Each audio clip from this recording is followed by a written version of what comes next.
The new episode from My Hero Academia just came out today, and obviously it's building off of what was expected in the previews from last week, and I didn't really know what they were going to do with it. I was hoping for something... Honestly, part of me was kind of expecting a little bit more than what we got into in this week's episode. I was fully expecting for Midoriya to get into the action and start fighting, and in some sense he kind of does, so...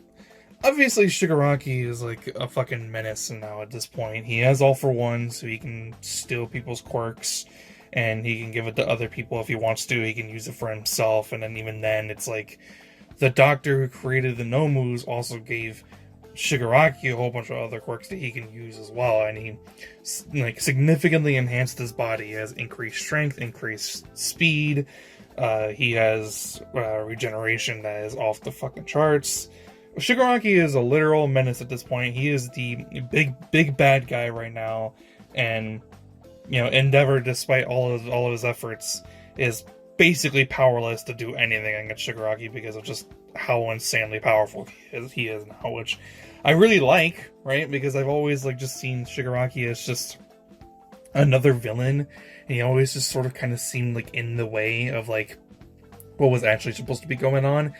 It just never really seemed like he actually had that much significance to the story, even though he was supposed to essentially be the next potential wielder for All For One, and he was going to continue on All For One's mission and goal, or whatever the hell he actually had planned in the first place. And his dichotomy and juxtaposition with Midoriya was supposed to be the stepping stones and the groundwork for the entirety of the story moving forward at some point in later seasons. And it didn't really feel like that for me for a long time, but now it is now, because now Shigaraki is just at a point where he's just so ridiculously overpowered, whereas Midoriya still is only using around 30% of his power, and people are still able to get stronger. It's not like all the other all his other classmates aren't getting stronger as well. Bakugo, I actually really liked Bakugo in this episode for once. I'm not really a huge fan of him. I think he's honestly kind of annoying most of the time. He doesn't really do a whole lot, or at least he hasn't really done a whole lot as of recent. But in this episode, I actually really liked him, and it's because of the whole thing where he knows the secret about One For All and how it works, and why it's so important that Midoriya doesn't get I don't want to say this without sounding weird, but without getting caught by Shigaraki, because Shigaraki has All For One, so he can steal One For All. He can just completely take that power away from him, and then decay his body in an instant. Right? It wouldn't even take a second. It's really important that Midoriya is safe from Shigaraki, and something that I really like that happened in this episode is it's revealed that Shigaraki is going after Midoriya, who is the wielder of One For All. And that's because of something with the original All For One. He's trying to go after it. So is Shigaraki as well, and they're all communicating with one another through communications, through someone's quirk. That it's not really a headset sort of thing, through a headphone or whatever. It's through someone's quirk. I think that's what it's supposed to be. I think that's what we already saw in a few episodes back. They hear that that's what's going on. Midoriya hears this, and he's like, all right, well, because I'm the one of the heroes trying to help all the civilians get evacuated from the city, I need to get the hell out of here. So he runs off. Bakugo follows him because he has personal gripes with Shigaraki himself because of what happened in season 3. And I actually really like how Bakugo still, even though he was, what's the word I'm looking for?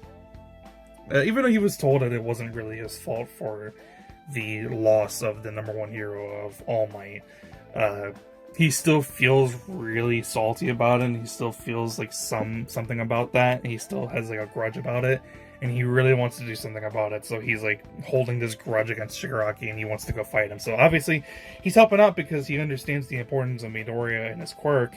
But he also just has a super big vendetta against Shigaraki, which I thought was actually pretty funny, and it fit his character. And that's basically the entire point of the episode. It's supposed to set up the whole point that Shigaraki is this... It's supposed to really show off that he's this big freaking menace. He's super powerful, there will basically be no one who will be able to stop him besides maybe Midoriya, because that's the whole point of the story, really. And that Midoriya is like super in danger, and they all have to basically protect him. All the while, like the only people who really know about the One for All secret are himself, All Might, who can't even do anything, Bakugo, who has a really strong quirk, but in comparison, it's like, what is he really gonna do? And then Gran Torino, and that's basically it, right? And Endeavor like has an idea of like there's something important about Midoriya, and so are the other heroes, because they realize that Shigaraki's going after him, but they don't know what his quirk is. They don't know that that's One for All. They don't know that there's an importance there. So I really liked this episode, right? I thought the characters were on point. It establishes Shigaraki more as a threat, which I really liked, because I never really saw him as a threat before, but now he is. So then I actually really liked that they did in this episode as well, is one of the pussycats, right? The one with the quirk to be able to spot people and like from far distances, and that's basically what her quirk is, and she's able to spot their weakness. I like how they established that All for One back in season 3 stole that quirk, and then the whole plan was to give that to Shigaraki so that way he can go and take Midoriya's One for All quirk. Anyways, I like that they brought that back, and I thought it was smart. This episode was just really good, right? Like the action, the animation was on point, but the characters were more properly like fleshed out, I guess, in some sort of way, because the relationship between Midoriya and Bakugo has always been kind of strained. But in this episode, it really shows off that they have to work together, and they have to make the necessary choices in order for people to be safe. And like I said, Bakugo was actually a lot more enjoyable in this episode than he's ever been for me in the past. So there's that. Maybe he'll actually be better in the future. Anyways, the episode was really good. Obviously, like things are escalating even further. Like Shigatsu Makia is going to be like properly released in the next episode, and he's going to be going after the heroes who are over at the villa. Class 1A and 1B are obviously still kind of like not really doing anything, which is kind of stupid, because it's like at this point it's like, what are we really doing? Like, what are they really doing to really contribute to the cause? I thought it was a little bit strange that Todoroki didn't go with Bakugo and Midoriya, because I kind of just felt like he would have if given the option, because they're kind of like the trio of main characters, but that's besides the point, I guess. Yeah, that's kind of it. I don't really have much else to say about the episode. I just thought it was really good. Bakugo was really enjoyable. The animation and the action was really solid. We get more importance on Midoriya and his quirk, and that's like the main focus of like this entire thing. And I think that makes sense, because their whole thing with All for One was that he was going after this quirk, because now it's like super powerful and shit, because it's been passed down from multiple people. So it's like super powerful. It's been built up to be like this super huge thing. I don't know. I think there's more in the story in the future. I think there's more that's going to happen in later episodes, and I'm really excited. This whole like war arc thing that's going on with My Hero Academia, I don't know, it's been really good. And I posted that short a little while ago, and I was just kind of like disappointed with season 5 and even season 4 to an extent. And I've been really enjoying it. I think that's a nice change of pace. I don't know, I'm gonna throw in a tree like what I'm watching right now. I've been watching One Piece, and that's been fun.